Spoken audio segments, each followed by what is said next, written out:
So just imagine, okay, my school tax. We all know how school gets paid for. My school tax in my which is in my mortgage payment is extremely high.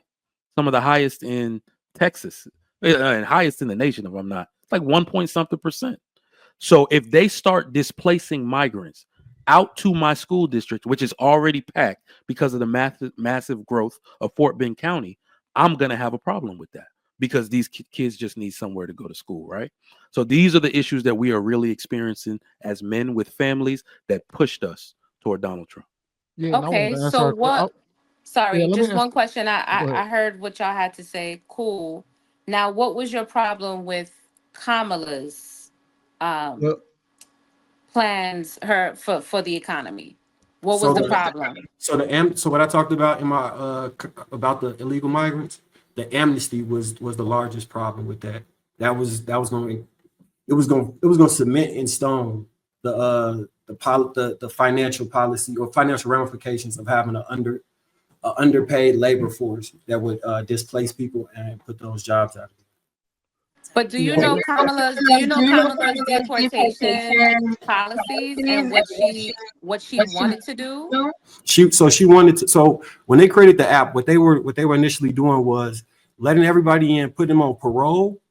They were just coming to the city. They were not getting fully vetted, and then they would just place them places. She wanted to provide a pathway to citizenship, which, like I'm saying, would cement the ability for that low wage working class to exist and displace Black lower skilled workers. But I know people on top of the fact of dismantling ICE, so then there's no deterrent for people not to come into our country illegally. Currently, the city of Chicago is facing a $3 million property tax increase because we are feeding and clothing and housing illegals who have not contributed anything to the property to the system. And so for a person like me who is paying property taxes on a family building, now the cousin group chat is about property taxes and not what we like to talk about, the kids, because that one has increased our own expenses, which means that we have less money as a society in the city of Chicago to spend in the economy because now our housing costs have gone up. On top of the fact that the housing subsidy that they gave to the illegals was higher than Section 8 and market rent. So now homeowners or property owners have to now take those vouchers over the Americans because now they have to pay a higher property tax. So it causes homelessness in our community. It causes displacement of communities. And Kamala wanted to do that, and she was going to do it at the federal level by starting with dismantling ICE because she herself is an anchor baby. She was going to do work for the anchor babies. None of us, I don't know about everybody, but for myself, I am a Negro woman, American Negro. I'm not an immigrant. So none of that got nothing to do with me. And every time they say migrant or immigrant, we've been taught since 1834 with Frederick Douglass that all of that hurts our wealth. So the fact that we've been talking about this for over 200 years or almost 200 years and people still have not come to a conclusion about this means that they are more aligned with the virtue signaling of looking like a good person by supporting these illegals rather than looking out for yourself and your wallet and your own people. It's a self-esteem issue, in my opinion. Do you know that the city of Chicago was spending $800,000 a day to house illegal immigrants? Because that's what they are. They're not migrants. They're illegal immigrants. They were spending $800,000 a day. But if you walk out your door, it's trash outside. Yeah. Did y'all hear what happened this evening? Did you get the news? So this is the issue I have with the Democratic Party. Now, we heard they try to put the illegal immigrants on the ballot, right? They try to allow them to vote. Is that true in some areas? Get this. That's illegal. No. 2 days after Donald Trump wins the election, the Mayor Eric Adams of New York City, the debit card program. So that means that the helping of these migrants was supposed to push Latinos to the Democratic vote, and they didn't do it.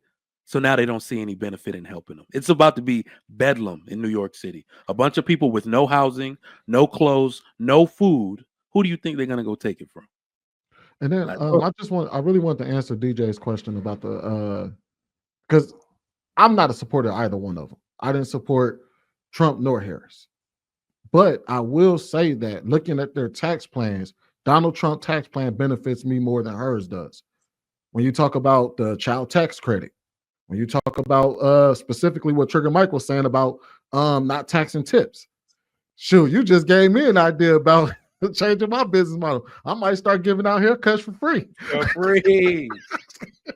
And then First of all, there shouldn't be a also tip system. The tip system, it came from slavery. The tip system was even enacted because they did not want to actually pay workers, and they passed the buck to the consumer.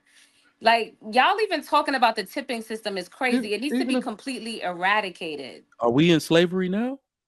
No, that's why the tip system needs to be eradicated, because it is remnants of the slavery system. When we So were emancipated, they had us do these jobs like waitress and all that, and they said, how can we still extract free labor from black people? Oh, I know, we're going to put in place a tipping system so we can pass the buck to the consumer, and we don't have to pay these people. We can still extract free labor.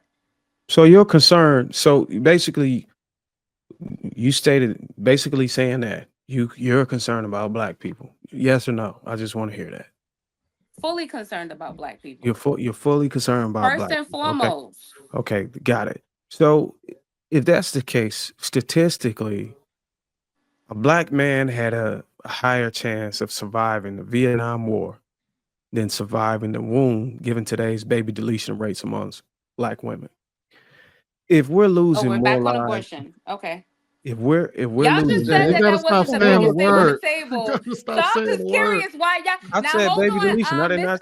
No, Aisha. I'm I talking just to want to DJ. point DJ. out that he's bringing Can I it up, finish not it? me. Can I finish the point? I If am not if bringing it up. He if we're is. losing more lives before birth Okay. than in a brutal war that we arguably lost, shouldn't we be questioning what's really endangering the future of black men Yes. and addressing these You root want to have causes? that conversation? No, we don't. You want to have this conversation? Why a lot of black women in droves are choosing to unalive the unborn? Yes DJ, or can I no? take over for a That little bit? wasn't my actual question, but No, you are. you You're said saying like, why are more for black black men men. dying? Why are more black men being unalived during pregnancy than the Vietnam War? No, is You that what you voiced your asked? concern for black men, and I'm telling you that a black man has a greater chance of surviving in the Vietnam War than in the womb of a black woman today. Okay. Do you want to have this conversation? Because this is a rabbit hole. I'm obviously having a conversation. I'm asking you a question. Can you answer Okay, that? I'm going to answer your question.